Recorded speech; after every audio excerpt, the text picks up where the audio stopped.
नमस्कार। आयोग नेपालमा यहाँहरूलाई स्वागत छ।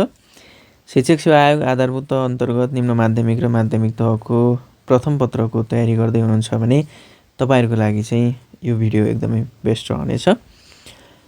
यसमा हामी प्रथम पत्र अन्तर्गतको चाहिँ खण्ड ग, घ र ङबाट सोधिने प्रश्नहरूको चर्चा गर्नेछौँ। यहाँभन्दा अघिल्लो भिडियोमा हामीले ख र कको चर्चा गरिसकेका छौँ। उक्त भिडियो तपाईँहरूले हेर्नुहोला। खण्ड गबाट तपाईँहरूले सूचना तथा सञ्चार प्रविधि 5वटा प्रश्न, खण्ड घबाट चाहिँ ऐन नियमबाट 5वटा प्रश्न र खण्ड ङबाट चाहिँ बौद्धिक प्रश्न अथवा आइक्यू गरेर 5वटा प्रश्न त्यसरी तपाईँहरूलाई सोधिनेछ। हामी प्रश्न उत्तरतर्फै लागौँ। पहिलो प्रश्न, कम्प्युटर सिस्टमको सम्पूर्ण कार्यलाई नियन्त्रण र सञ्चालन गर्न बनाइएको सफ्टवेयरलाई के भनिन्छ? Option A device driver, option B system software, option C operating system, option D utility system भनेर भनिएको छ। अब एउटा कुरा ध्यान दिनु होला, यसमा के भनिएको छ भने सम्पूर्ण कार्यलाई नियन्त्रण भनेको छ। यो ध्यान दिनु होला, किनभने यही प्रश्नमा केही साथीहरूले सिस्टम सफ्टवेयर पनि सही उत्तर लगाउन सक्नुहुन्छ। त्यो लाउनु भयो भने बिग्रन्छ, किनभने सम्पूर्ण कार्यलाई नियन्त्रण र सञ्चालन गर्न बनाइएको सफ्टवेयर भनेर भनिएको छ, जसलाई हामी अपरेटिङ सिस्टम भनिन्छ। सही उत्तर चाहिँ अप्सन सी अपरेटिङ सिस्टम रहेको छ। अपरेटिङ सिस्टमले कम्प्युटरलाई चाहिँ तपाईँहरूको स्टोरेज डिभाइस व्यवस्थापन, फाइल व्यवस्थापन, त्यस पछाडि चाहिँ जुन कम्प्युटरले आइपिओमा काम गर्छ, तपाईँलाई थाहा होला। आइपिओ अर्थात् इनपुट प्रोसेसिङ र आउटपुट भनिएको यो आइपिओ कम्प्युटरको काम गर्ने मेन चक्र हो। यो आइपिओ भनेको इनपुट प्रोसेसिङ र आउटपुट, त्यसलाई चाहिँ यसले व्यवस्थापन गर्ने गर्छ है। ऱ्यामको व्यवस्थापन गर्छ, जसलाई हामी कम्प्युटरको कार्य गर्ने मेमोरी भन्ने गर्छौँ। एउटा भण्डारण गर्ने मेमोरी रोम छुट्टै हुन्छ होइन। र ब्याकअप तथा रिकभरीको काम पनि अपरेटिङ सिस्टमले गर्ने भएको कारणले गर्दा चाहिँ यसलाई कम्प्युटरलाई नियन्त्रण र सञ्चालन गर्न बनाइएको सफ्टवेयर भनेर बुझिन्छ। हामी दोस्रो प्रश्नमा जाउँ। विद्यालय शिक्षामा सूचना तथा सञ्चार प्रविधिको प्रयोग सम्बन्धी निर्देशिका 2069मा कतिवटा उद्देश्य तोकिएको थियो? 3, 4, 5, 6 भनेर अप्सन दिएको छ। तपाईँहरूले आफूलाई लागेको उत्तर कमेन्ट गर्न, सिचुएसन भए कमेन्ट गर्नुहोला। हामी प्रश्न र अप्सन पढिसक्दा चाहिँ तपाईँहरूले आफ्नो उत्तर, आफूलाई लागेको उत्तर कमेन्ट गर्नुहोला। पछि तपाईँहरूले मिल्छ मिल्दैन मूल्याङ्कन गर्नुहोला। र यसबाट जति प्रश्न हामीले छलफल गर्छौँ, त्यसमध्ये कतिवटा प्रश्न चाहिँ तपाईँहरूले जानेको आएको थियो, त्यो पनि हामीलाई कमेन्ट गर्न नभुल्नुहोला। यसको सही उत्तरतर्फ जाउँ हामी। विद्यालय शिक्षामा सूचना तथा सञ्चार प्रविधिको प्रयोग सम्बन्धी निर्देशिका 2069 अनुसार चाहिँ 3वटा उद्देश्य चाहिँ तोकिएको थियो है। त्यो 3वटा उद्देश्य भनेको अध्ययन एवं शिक्षामा सूचना तथा सञ्चार प्रविधिको प्रयोगबाट सामुदायिक विद्यालयको शैक्षिक गुणस्तर अभिवृद्धि गर्ने थियो एउटा। दोस्रो चाहिँ सहरी तथा ग्रामीण, सुगम तथा दुर्गम र निजी तथा सामुदायिक विद्यालय बिच देखिएको जुन डिजिटल डिभाइड छ, सामुदायिक र संस्थागत विद्यालयमा देखिएको डिजिटल जुन डिभाइस छ, त्यसलाई चाहिँ कम गर्ने थियो। र तेस्रोमा चाहिँ विश्वव्यापी रूपमा उपलब्ध शैक्षिक स्रोत सामग्रीमा चाहिँ इन्टरनेट वा सिडी हस्तान्तरण मार्फत चाहिँ विद्यालयलाई अथवा विद्यार्थीहरूको पहुँच चाहिँ विस्तार गर्ने भन्ने कुरा, 3टा कुरा चाहिँ यसले राखेको थियो। हामी तेस्रो प्रश्नमा जाउँ। शिक्षण सिकाइमा प्रयोग हुने सूचना तथा सञ्चार प्रविधि सम्बन्धी उपकरणमा तलको मध्ये कुन पर्दैन? अप्सन ए रेडियो र टेलिभिजन, अप्सन बी सफ्टवेयर र डिजिटल सामग्री, अप्सन सी छापा तथा मुद्रा सामग्री। यो छापा हो है, छापा भएछ यहाँ, छापा तथा मुद्रा सामग्री। अप्सन डी स्मार्टफोन तथा कम्प्युटर भनिएको छ। अब यसमा त्यति कन्फ्युजिङ क्वेसन छैन, यो तपाईँहरूलाई एकदम सजिलो क्वेसन छ है।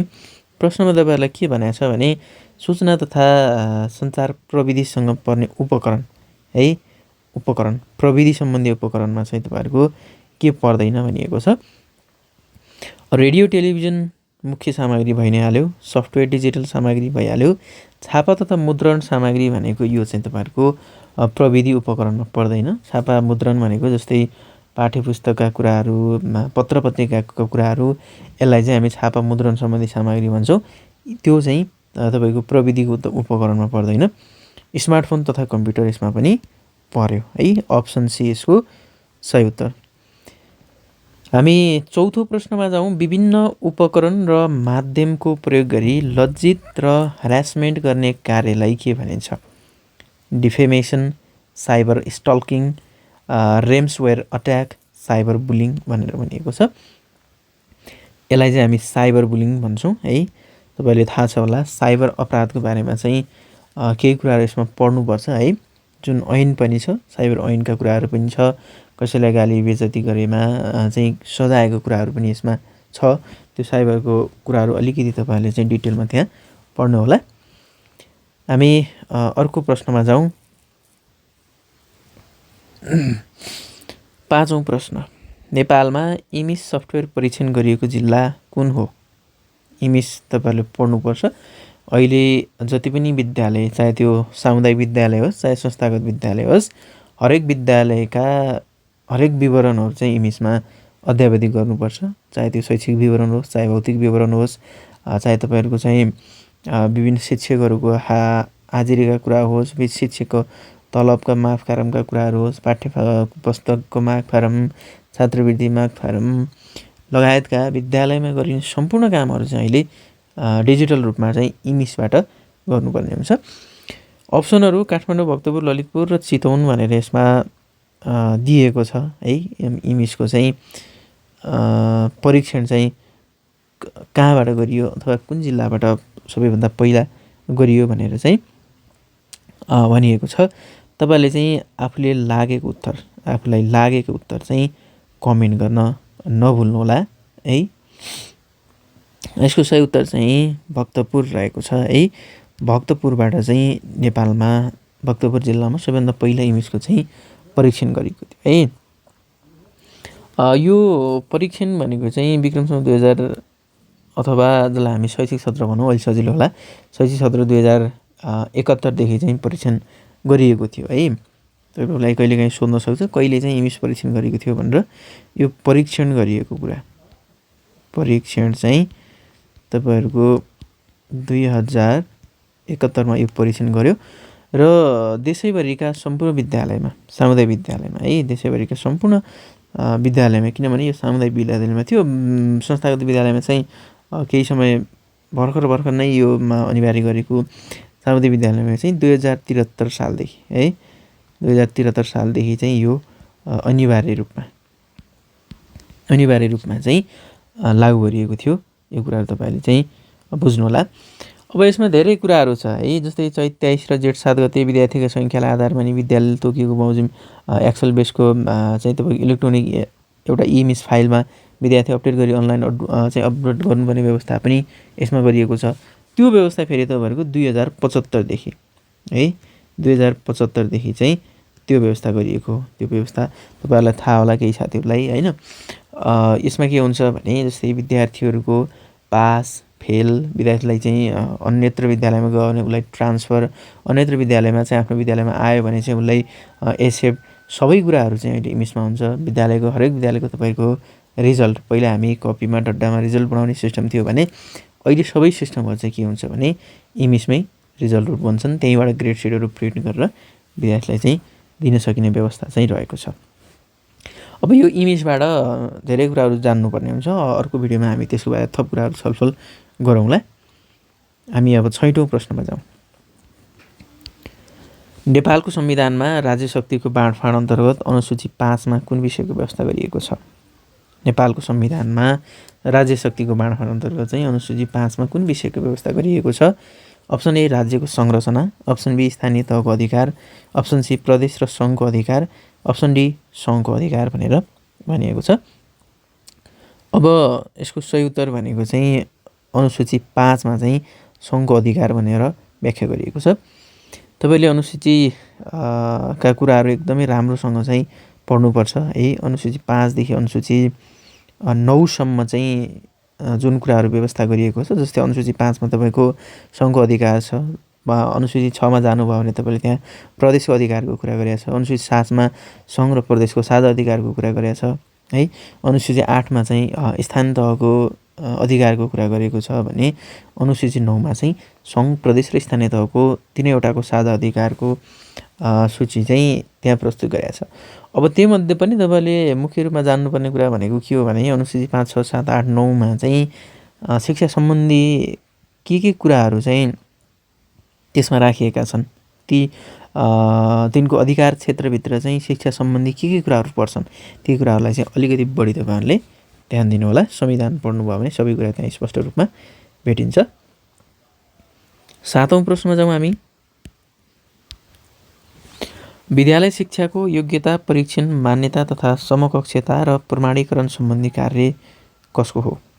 शिक्षा विज्ञान तथा प्रविधि मन्त्रालय, अप्सन बी पाठ्यक्रम विकास केन्द्र, अप्सन सी शिक्षा तथा मानव स्रोत विकास केन्द्र, अप्सन डी राष्ट्रिय परीक्षा बोर्ड भनेर भनिएको छ। अब तपाईँले यो क्वेसन पढेर पनि आउनुभएको क्वेसन हो है, किनभने शिक्षक लाइसेन्स पास गरेर आउने साथीहरूले यी कुराहरू पढेर आउनुभएको छ। जति पनि कुराहरू अहिले तपाईँले पढ्नुपर्छ यो कुरा तपाईँले शिक्षक लाइसेन्समा पढेर आइसक्नु भएको क्वेसन हो। त्यो भएर अब केही कुराहरू तपाईँलाई यहाँ सजिलो हुन्छ। अब विद्यालय शिक्षाको योग्यता परीक्षण, मान्यता तथा समकक्षता र प्रमाणीकरण सम्बन्धी सबै काम गर्ने भनेको पाठ्यक्रम विकास केन्द्रले हो है। पाठ्यक्रम विकास केन्द्रको बारेमा छुट्टै कुराहरू तपाईँले त्यहाँ अलिकति रूपमा चाहिँ पढ्नुपर्छ। म थोरै कुरा तपाईँलाई भन्दै, जस्तै पाठ्यक्रम विकास केन्द्रले विद्यालयको लागि के कुराहरू गर्छ भन्ने कुरा हुन्छ है। जस्तै सबैभन्दा पहिला चाहिँ विद्यालयमा प्रयोग गरिने अथवा विद्यालय शिक्षाको पाठ्यक्रम, पाठ्य सामग्री, पाठ्यपुस्तक, शिक्षक निर्देशिका, त्यस पछाडि मूल्याङ्कन सामग्री लगायतका सम्पूर्ण कुराहरू चाहिँ पाठ्यक्रम विकास केन्द्रले नै निर्धारण गरेको हुन्छ। पाठ्यक्रम, पाठ्यपुस्तक तथा पाठ्य सामग्री विकास सम्बन्धी कार्य पनि पाठ्यक्रम विकास केन्द्रले नै गर्ने गर्छ है। त्यस्तै पाठ्यक्रम विकाससँगै त्यसलाई स्वीकृति र कार्यान्वयन पनि पाठ्यक्रम विकास केन्द्रले नै गर्ने गर्छ। पाठ्यक्रम र पाठ्यपुस्तक सम्बन्धी विभिन्न कामहरू चाहिँ यो पाठ्यक्रम विकास केन्द्रले चाहिँ गर्ने गर्छ। यो तपाईँले थाहा पाउनु होला। हामी 8औं प्रश्नमा जाउँ। नेपाल सरकारले कस्तो क्षेत्रमा घुम्ती विद्यालय सञ्चालन गर्न सक्नेछ? यो धेरै पटक तपाईँहरूले सायद पढेको क्वेसन पनि हो, बार चाहिँ आइरहने पढाइमा आइरहने प्रश्न पनि हो यो है। अप्सन ए हिमाली क्षेत्र, अप्सन बी विकट क्षेत्र, अप्सन सी दुर्गम पहाडी क्षेत्र, अप्सन डी विकट हिमाली क्षेत्र भनेको छ। अब यो तपाईँहरूलाई झुकिन सक्छ प्रश्न है, किनभने भर्खर पढ्ने साथीहरूको लागि चाहिँ यो झुकिन सक्छ। हिमाली क्षेत्र पनि भनिदिएको छ, विकट क्षेत्र पनि भनेको छ, फेरि दुर्गम पहाडी क्षेत्र पनि भनेको छ, विकट हिमाली क्षेत्र पनि भनेको छ होइन। तर चाहिँ तपाईँले यसलाई चाहिँ राम्रोसँग ध्यान दिनुभयो भने, अप्सनको गहिराइलाई तपाईँले बुझ्नुभयो भने यो प्रश्न सजिलो हुन्छ है। यो अप्सन डी विकट हिमाली क्षेत्रमा चाहिँ नेपाल सरकारले घुम्ती विद्यालय सञ्चालन गर्न सक्ने व्यवस्था चाहिँ रहेको छ है। यो कुराहरू पनि तपाईँहरूले बुझ्नु होला। अब त्यो घुम्ती विद्यालयमा पनि अब के गर्ने कसो नगर्ने भन्ने कुरा हुन्छ, जसमा चाहिँ अब पहिलो कुरा त नेपाल सरकारबाट स्वीकृत पाठ्यक्रमकै प्रयोग गर्नुपर्ने हुन्छ त्यसमा होइन। अर्को चाहिँ तपाईँहरूको नेपाल सरकारले जुन समुदायमा साक्षरता, सिप विकास र निरन्तर सिकाइका लागि सामुदायिक सिकाइ केन्द्र सञ्चालन गर्न सक्नेछ है। संस्थागत विद्यालयले भर्ना भएका कुल विद्यार्थी सङ्ख्याको 10% विद्यालय निःशुल्क छात्रवृत्ति उपलब्ध गराउनु पर्नेछ। यी लगायतका कुराहरू पनि यससँग चाहिँ जोडिने कुरा हो, यो पनि तपाईँहरूले ध्यान दिनु होला। अब 9औं प्रश्नमा जाउँ हामी है। 9औं प्रश्न, शिक्षकले कति प्रकारका बिदा पाउँछ? अब यो ध्यान दिनु होला है। यहाँ चाहिँ तपाईँहरूको दुईवटा प्रश्न तपाईँलाई सोध्छ, यसमा दुईवटा कन्फ्युजन हुन्छ। जस्तै अप्सन देख्न सक्नुहुन्छ 6, 7, 8, 9 भनिएको छ है। शिक्षकले कति प्रकारको बिदा पाउँछ भन्ने कुरा छ। अब धेरै साथीहरूले 9 प्रकारका बिदा भन्नुहुन्छ है, तर 9 प्रकारको होइन। तपाईँले परीक्षामा आयो भने शिक्षकले पाउने बिदा 8 प्रकारको हुन्छ है। किनभने म तपाईँहरूलाई अहिले यहाँ अलिकति यसको बारेमा चर्चा गर्छु है, के बिदा हुन्छ भन्ने कुरा। किनभने कुनै बिदा, दुईवटा बिदा यस्तो बिदा छ, तपाईँको एउटा बिदा महिलाले मात्रै पाउने बिदा छ भने एउटा बिदा पुरुषले मात्रै पाउने बिदा छ। त्यो हिसाबले चाहिँ शिक्षकले 8 प्रकारको मात्रै बिदा पाउने गर्छ है, यो ध्यान दिनु होला। अब शिक्षा नियमावली 2059 अनुसार शिक्षकले पाउने विधा हेरौँ हामी है, विधा हेरौँ। लेखाइमा हामी 9वटा विधा लेख्छौँ, बुझ्नुभयो नि। तर मैले अघि पनि भने तपाईँहरूलाई कसले पाउने नपाउने भनेर, म यहाँ तपाईँहरूलाई लेखेर भनिदिन्छु है। 1 नम्बरमा छ तपाईँहरूको भइपरि आउने विधा, भइपरि आउने विधा है। भइपरि आउने विधा यो कति त भने यो विधा भनेको चाहिँ तपाईँहरूको 6 दिन, वर्षमा 6 दिन हो भइपरि आउने विधा है। त्यस पछाडि 2 नम्बरको विधा भनेको तपाईँहरूको बिरामी विधा है, बिरामी विधा। त्यो बिरामी विधा भनेको पनि तपाईँहरूले 1 वर्षमा 12वटा विधा पाउनुहुन्छ। 1 महिनाको एउटा दरले वर्षमा 12वटा विधा पाउनुहुन्छ। 3 नम्बरमा पर्व विधा है, पर्व विधा अथवा जुन चाडपर्व हुन्छ त्यो चाडपर्व विधा। चाडपर्व विधामा चाहिँ तपाईँहरूले वर्षमा 6 दिन पाउनुहुन्छ है, यो भयो। त्यस पछाडि तपाईँहरूको अर्को आउँछ 4 नम्बरमा आउँछ तपाईँहरूको क्रिया विधा है, क्रिया विधा। यो क्रिया विधा पनि तपाईँहरूले 15 दिन पाउनुहुन्छ, बुझ्नुभयो नि। 15 दिन चाहिँ तपाईँहरूले क्रिया विधा पाउनुहुन्छ। त्यस पछाडि तपाईँहरूको 5 नम्बरको विधा भनेको चाहिँ अध्ययन विधा है, अध्ययन विधा। यो भनेको चाहिँ तपाईँहरूले 3 वर्ष है, 3 वर्ष। अरू बाँकी माथि सबैको दिन हो, यो चाहिँ वर्ष, 3 वर्ष। त्यसपछि 6 नम्बरमा चाहिँ तपाईँहरूले पाउनुहुन्छ बेतलबी विधा अथवा असाधारण विधा। पहिला हामी लेखौँ असाधारण विधा है। असाधारण विधा पनि तपाईँहरूले पाउने भनेको 3 वर्ष हुन्छ, 3 वर्ष है। त्यस पछाडि तपाईँहरूको 7 नम्बरको विधा भनेको चाहिँ तपाईँहरूको बेतलबी विधा, बेतलबी। तपाईँ तलब नलिएर आफ्नो विधा बस्न सक्नुहुन्छ। यो तपाईँहरूले पाउने भनेको 5 वर्ष है, 7वटा विधा। त्यस पछाडि तपाईँहरूले 8 नम्बरको विधा भनेको चाहिँ तपाईँहरूको प्रसुति विधा हो, प्रसुति, प्रसुति विधा, विधा। र 9 नम्बरमा सरी यो प्रसुति विधा कति दिन भन्नु होला, यो प्रसुति विधा भनेको चाहिँ 98 दिन पाउने। र 9 नम्बरमा चाहिँ तपाईँहरूको प्रसुति स्याहार, प्रसुति स्याहार, प्रसुति स्याहार विधा। यो विधा भनेको चाहिँ 15 दिन पाउने हो। ल हेर्नुहोस् है, टोटल विधा भयो अब यसमा 9वटा विधा। अब यहाँ एउटा सानो कुरा तपाईँलाई म बुझाउँछु है। यो प्रसुति विधा र प्रसुति स्याहार विधा छ नि, यो प्रसुति विधा भनेको महिलाले मात्रै पाउने विधा हो, यसमा पुरुषले पाउने होइन। र यो प्रसुति स्याहार विधा भनेको पुरुषले मात्रै पाउने हो, महिलाले पाउने होइन। त्यो हिसाबले चाहिँ अब शिक्षकले पाउने विधा सर हेर्दा चाहिँ के भयो त 8 प्रकारको मात्रै विधा देखियो, बुझ्नुभयो नि है। विधा चाहिँ 9वटा हो, तर 2वटा विधा यस्तो छ, एउटा पुरुषले मात्रै पाउँछ, एउटा महिलाले मात्रै पाउँछ। अब गर्नुहोस् 8 भयो कि भएन है। जस्तै पुरुषले पाउने विधा हेर्नुहोस्, भइपरि विधा 1, बिरामी विधा 2, पर्व विधा 3, क्रिया विधा 4, अध्ययन विधा 5, असाधारण विधा चाहिँ 6, बेतलबी विधा 7 र प्रसुति स्याहार विधा 8। 8वटा मात्रै पुरुषले पायो है।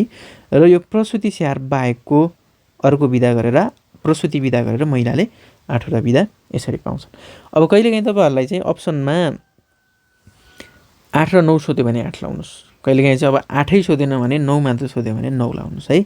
यो तपाईँले मैले एकदम छर्लङ्ग क्लियर यसमा विधाको बारेमा पारिदिएको छु। हामी अर्को प्रश्नमा जाउँ। 10औं नम्बरको प्रश्न, शिक्षक बढुवा गर्ने प्रयोजनका लागि कार्य सम्पादन बापत कति अङ्क प्रदान गरिने व्यवस्था छ? 10 अङ्क, 15 अङ्क, 20 अङ्क, 35 अङ्क भनिएको छ। अब यसको सही उत्तरतर्फ म गएँ है। शिक्षक बढुवा गर्ने प्रयोजनका लागि चाहिँ कार्य सम्पादन बापत चाहिँ 35 अङ्क पाउने व्यवस्था रहेको छ। शिक्षकले है स्थायी शिक्षक भइसके पछाडि उसले हरेक वर्ष कार्य सम्पादन मूल्याङ्कनको फारम चाहिँ भरेर उसले आफ्नो स्थानीय तह अथवा पालिकामा चाहिँ पठाउनु पर्ने हुन्छ। र त्यो कार्य सम्पादन मूल्याङ्कनको फारममा पनि त्यहाँ विभिन्न सेक्टरहरू तोकेर तपाईँहरूलाई चाहिँ अङ्क निर्धारण गरिएको हुन्छ है। त्यसमा तपाईँहरूको जस्तै अध्यापन गरेको सम्बन्धित विषयमा विद्यार्थीले प्राप्त गरेको उपलब्धि अङ्क बापत 15 अङ्क, त्यो बुझ्नु होला है। यो भनेको के हो भने अध्यापन गरेको सम्बन्धित विषयमा विद्यार्थीले प्राप्त गरेको उपलब्धि बापत चाहिँ राम्रो उपलब्धि ल्याएछ भने 15 अङ्क शिक्षकले पाउने भयो है। यो भयो। त्यस पछाडि चाहिँ तपाईँहरूको शिक्षण कार्यसँग सम्बन्धित विषयमा गरेको अनुसन्धान बापत चाहिँ 5 अङ्क। त्यो भनेको के हो भने तपाईँले कार्य सम्पादन मूल्याङ्कनको फारम सँगसँगै एउटा कार्यमूलक अनुसन्धान पनि भर्नुपर्छ है। त्यो कार्यमूलक अनुसन्धान बापत तपाईँलाई 5 नम्बर आउँछ है। त्यस पछाडि अर्को 5 नम्बर भनेको विशेष जिम्मेवारी। तपाईँ प्र हुनुहोला, तपाईँ सहायक प्र हुनुहोला, तपाईँ खेलकुद संयोजक हुनुहोला, सँगसँगै तपाईँ अन्य कुराहरू होइन जुन हरेक विद्यालयमा एउटा जिम्मेवारी दिएको हुन्छ, ती जिम्मेवारी बापत तपाईँहरूले 5 नम्बर पाउनुहुन्छ है। र अर्को भनेको तपाईँहरूको सुपरिवेक्षक र त्यहाँ पुनरावलोकन समिति हुन्छ, 2वटा समिति हुन्छ। त्यो समितिले मूल्याङ्कनको आधारमा तपाईँहरूलाई 10 नम्बर दिने गर्छ। हेर्नुहोस् त 15, 5, 20, 5, 25, 10, 35 कुल चाहिँ 35 अङ्क यसरी चाहिँ डिभाइड भएको हुन्छ है। मैले फेरि पनि भनिदिएँ, यो पहिलो 15 नम्बर भनेको चाहिँ तपाईँहरूले अध्यापन गरेको विषयमा विद्यार्थीले कस्तो अङ्क प्राप्त गरेको छ त्यो अनुसार तपाईँले नम्बर पाउने हो। यो 5 नम्बर तपाईँको चाहिँ अध्ययन अनुसन्धान अथवा सरल भाषामा भन्ने भने तपाईँले बुझाएको कार्यमूलक अनुसन्धान कस्तो छ त्यो आधारमा। यो 5 नम्बर तपाईँको विशेष जिम्मेवारी, मैले अघि भने प्र होला, सहायक प्र होला, तपाईँ खेलकुद संयोजक होला, तपाईँ अरू कोही नृत्य संयोजक होला, विभिन्न हुन्छ नि त्यो अनुसार। र यो 10 नम्बर लास्टको भनेको चाहिँ तपाईँहरूको त्यहाँ रहेका समिति जुन एउटा सुपरिवेक्षक समिति र पुनरावलोकन समिति हुन्छ, ती समितिले दिने 10 गरेर 35 अङ्क चाहिँ यसरी डिभाइड भएको हुन्छ है। अब हामी 11औं नम्बरमा जाउँ। आइक्यू प्रश्न रहेको छ 500 को 15% कति हुन्छ? 500 को 15% कति हुन्छ? एकदमै सजिलो question. Option A 15, option B 55, option C 65 र अप्सन डी 75 भनिएको छ। अब 500 को 15% कसरी निकाल्ने? एकदम सजिलो छ है, केही पनि गर्नु परेन है। तपाईँले 500 इन्टु 15 गर्नुहोस्, डिभाइड बाई 100 गर्नुहोस् है। यसलाई काटिदिनुहोस्, तलको 2वटा 0 काट्नुहोस्, मैले अर्को कलरले काटेँ, तलको 2वटा 0 काट्नुहोस्, माथिको 2वटा 0 काट्नुहोस्। अब यहाँ बचेको भनेको तपाईँहरूको चाहिँ 5 इन्टु 15 हो, 15 पंचे 75%। यसरी आउँछ। सजिलो छ, प्रतिशत निकाल्न एकदमै सजिलो छ है। ल यसबाट तपाईँलाई 2टा प्याटर्नको क्वेसन सोध्छ। एउटा 500 को 15% कति हुन्छ है। मैले अर्को प्याटर्नको क्वेसन तल राखिदिएको छु, तपाईँलाई अहिले देखाउँछु है त। 12औं प्रश्न, राई चण्डी भए जस्तै गुरुङ के हो भनिएको छ है। यो चाहिँ नाचसँग सम्बन्धित हो। तपाईँलाई यसरी आइक्यू बनाएर पनि सोध्छ। राईको प्रचलित नाच चण्डी हो भने गुरुङको प्रचलित नाच के हो भनेको छ। यो पुटपुटे नाच चाहिँ गुरुङको रहेको छ। हामी 13औं प्रश्नमा जाउँ। छुटेको सङ्ख्या पुरा गर्नुहोस्। यसरी मेट्रिक टाइपमा तपाईँलाई क्वेसन सोध्छ। अब यहाँ देख्न सक्नुहुन्छ अलिकति फरक स्टाइलले क्वेसन राखेको छ। 1 2 4 8 16 32 वाट 128 भनेर चाहिँ यसरी क्लकवाइज घुमेको छ है। क्लकवाइज चाहिँ घुमेको छ। अब आइक्यूमा जहिले पनि तपाईँले क्लकवाइज र एन्टी क्लकवाइजलाई ध्यान दिनुपर्छ। क्लकवाइज भनेको घडीको सुई घुम्ने दिशा यो भयो है। एन्टी क्लकवाइज भनेको चाहिँ तपाईँहरूको के भयो त भनेको घडीको सुई घुम्ने उल्टो दिशा है। यहाँ देख्न सक्नुहुन्छ यो रातो कलरको चाहिँ जुन मैले एरो बनाएको छु यो घडीको सुई घुम्ने दिशा हो, जसलाई हामी क्लकवाइज भन्छौँ है। र यो निलो एरो जुन यता साइडबाट घुमेको छ त्यसलाई हामी एन्टी क्लकवाइज अथवा घडीको सुई घुम्ने उल्टो दिशा भनेर भन्छौँ। यसले चाहिँ आइक्यूमा तपाईँलाई धेरै कुराको चाहिँ व्याख्या गर्छ है। अब यहाँ तपाईँले देख्न सक्नुहुन्छ भने यो अङ्कहरू जुन हिसाबले बढ्दै गएको छ है। तपाईँले यहाँ जस्तै यो 1 भयो, 2 भयो, 4 भयो, 8 भयो, 16 भयो, 32 भयो, 28 भयो। यो भनेको चाहिँ तपाईँहरूको क्लकवाइज तरिकाले अङ्कहरू बढ्दै गएको छ। जस्तै देख्न सक्नुहुन्छ घडीको सुई घुम्ने दिशातर्फ चाहिँ अङ्कहरू क्रमशः बढ्दै गएको छ। अब यो बढ्दै गइसकेपछि हामीले कुन प्याटर्नमा बढेको छ त्यो थाहा पाउनुपर्छ। पहिला त हामीले यो क्लकवाइज रूपमा चाहिँ बढ्दै गएको छ अङ्क भन्ने थाहा भयो। अब बढेको छ कसरी भन्ने कुरा थाहा पाउनु पऱ्यो है। जस्तै हेर्नुहोस् त यहाँ 1 इन्टु 2 बराबर 2 भएको छ हो। त्यस पछाडि 2 इन्टु 2 बराबर यहाँ 4 भएको छ। 4 इन्टु 2 बराबर यहाँ 8 भयो। 8 इन्टु 2 16, 16 इन्टु 2 32। अब 32 इन्टु 2 गर्नु पऱ्यो हामीले है। 32 इन्टु 2 गर्नुभयो भने 64, अप्सन बी चाहिँ सही उत्तर हुन आउँछ। अब यति गरेर भएन, तपाईँले त्यहाँबाट माथि पनि चेक गर्नु पऱ्यो। अब 32 इन्टु 2 गर्दा यो माथिको 128 पनि त आउनु पऱ्यो नि, 128 पनि आयो। यसो गर्दा चाहिँ के भयो त, मिल्यो। अर्थात् यसमा चाहिँ के रहेछ भन्दा तपाईँको घडीको सुई घुम्ने दिशातर्फ अर्थात् क्लकवाइज दिशातर्फ चाहिँ हरेक अङ्कहरू 2 को दरले चाहिँ मल्टिप्लाई हुँदै गएको छ भनेर यसरी तपाईँहरूले यो आइक्यूलाई बुझ्नु पऱ्यो है त। ल हामी अब 14औं प्रश्नमा जाउँ। 8, 3 र 7बाट बन्ने सबैभन्दा ठुलो सङ्ख्या र सबैभन्दा सानो सङ्ख्या बीचको फरक कति हुन्छ? यो शिक्षक सेवा आयोगलाई सोधिसकेको प्रश्न है, जस्ताको तस्तै सोधेको प्रश्न हो। अब यो प्रश्न एकदम सजिलो छ, अलिकति तपाईँलाई घुमाउरो लाग्ला तर एकदम सजिलो प्रश्न है। कसरी सजिलो भन्नुहुन्छ भने 8, 3 र 7बाट बन्ने सबैभन्दा ठुलो सङ्ख्या र सबैभन्दा सानो सङ्ख्या बीचको फरक कति हुन्छ भनिएको छ। Option A 495, option B 594, option C 549 र अप्सन डी 459 भनेर भनिएको छ। अब यसमा केही गर्नु परेन, पहिला तपाईँहरूले चाहिँ सबैभन्दा ठुलो सङ्ख्या र सानो सङ्ख्या पत्ता लगाउनु पऱ्यो। ठुलो सङ्ख्या कतै पत्ता लगाउने त भन्दा ठुलो अङ्कबाट बिस्तारै सानो अङ्क राख्दै जाने। जस्तै सबैभन्दा ठुलो अङ्क 8, त्यस पछाडि 7, त्यस पछाडि 3, यो ठुलो सङ्ख्या भयो है, सबैभन्दा ठुलो सङ्ख्या भयो। त्यस पछाडि अब सानो सङ्ख्या भनेको सानोबाट लेख्दै जानुहोस् उल्टो, 3 है, 3, 7, 8, 3, 7 र 8 चाहिँ के भयो त, यो सबैभन्दा सानो सङ्ख्या भयो। अब तपाईँले यसमा घटाइदिने हो, सबैभन्दा ठुलो सङ्ख्याबाट सबैभन्दा सानो सङ्ख्या चाहिँ के घटाउनु गर्नु पऱ्यो त, घटाउनु पऱ्यो। 3बाट 8 अथवा 13बाट 8 तपाईँहरूको 5, अर्को कलर लेखेँ है, 5 है। त्यस पछाडि 9, 7, 16, 9 र तपाईँहरूको 4, कति भयो त? सही एन्सर चाहिँ 495, 495 अप्सन एमा देख्न सक्नुहुन्छ है। यही हो, यसमा कुनै पनि फरक छैन। ठुलो सङ्ख्या बनाउनुहोस्, सानो सङ्ख्या बनाउनुहोस्, घटाइदिनुहोस्, यसको यो चाहिँ जुन घटाएको छ त्यो सङ्ख्या नै यसको सही उत्तर हुन्छ। ल 15औं नम्बरमा जाउँ हामी। 25 को 1% कति हो? 25 को 1 कति प्रतिशत हो है, सरी 25 को 1 कति प्रतिशत हो? अघि माथि तपाईँले क्वेसन आएको थियो 25 को 1% कति हुन्छ भन्ने टाइपको प्रश्न माथि आएको थियो हैन, 500 को 15% कति हुन्छ भन्ने। तर यहाँ के दियो भन्दा 25 को 1 कति प्रतिशत हो, माथि चाहिँ तपाईँहरूको सङ्ख्या सोधिएको थियो हैन, 15% बराबर कति हुन्छ भनेर सोधिएको थियो। तर यहाँ 1 कति प्रतिशत हो त भनेर यहाँ सोध्यो है। ध्यान दिनु होला, एकदम झुक्याउने प्रश्न हो यो। 25 को 1 कति प्रतिशत हुन्छ, यसले त्यसरी सोधेको छ।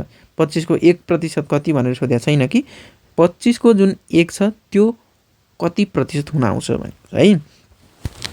अब यसो गर्दाखेरिमा चाहिँ तपाईँहरूले के गर्ने त भन्दा 1 इन्टु 100 डिभाइड बाई 25 गर्नु पऱ्यो है। 1 इन्टु 100 डिभाइड बाई 25 बुझ्नुभयो नि। जहिले पनि डिभाइड गर्दा हामीले 100 तल राख्थ्यौँ, तर अहिले 100 माथि छ, अथवा 100ले 25लाई डिभाइड गर्ने हो, 25ले 100लाई डिभाइड गर्ने होइन, 100ले 25लाई चाहिँ डिभाइड गर्ने हो। अर्थात् सोझो अर्थमा भन्ने हो भने तपाईँहरू यसरी डिभाइड गर्ने हो, यसरी राखेर तपाईँहरूको चाहिँ 100 यतापट्टि राखेर 25 भित्र राखेर चाहिँ हामीले के गर्ने हो, त्यसलाई डिभाइड गर्ने हो। यसरी तपाईँहरूले बुझ्नु होला है। यसरी डिभाइड गर्नुभयो भने कति आउँछ भन्ने कुरा तपाईँले बुझ्नु पऱ्यो है। ल 4, यसको सही उत्तर चाहिँ 4 हुन आउँछ। तपाईँले यहीँ काट्दा पनि हुन्छ, यतापट्टि नगरेर तपाईँले यहीँ काट्दा पनि हुन्छ। 25 एकानी 25, 25 चौको 100 है। यो 4 चाहिँ सही हुन आउँछ। अर्थात् 25 को 1 कति प्रतिशत रहेछ त, 4% रहेछ है। 25 को 1 कति प्रतिशत रहेछ, 4% रहेछ। अब यसलाई अर्को अर्थमा भन्दा 25 को 4% चाहिँ 1 हुँदो रहेछ है। ल यसरी तपाईँहरूले बुझ्ने। ल आजलाई हामी यति प्रश्न छलफल गऱ्यौँ। हामीले 3वटा खण्डबाट प्रश्नहरू छलफल गऱ्यौँ। खण्ड घ र ङबाट खण्ड गबाट आउने 5वटा प्रश्न, खण्ड घबाट आउने 5वटा प्रश्न, खण्ड ङबाट आउने 5वटा प्रश्नको बारेमा हामीले छलफल गऱ्यौँ। तपाईँहरूलाई जस्तो लाग्छ त्यस्तै खालको प्रतिक्रिया दिनुहोला। यस भिडियोमा हामी 1000 लाइकको टार्गेट राखेका छौँ। आशा छ तपाईँहरूले यो पुरा गर्नुहुनेछ। हामी अर्को महत्त्वपूर्ण विषयवस्तु लिएर फेरि आउनेछौँ। हवस् त, नमस्कार।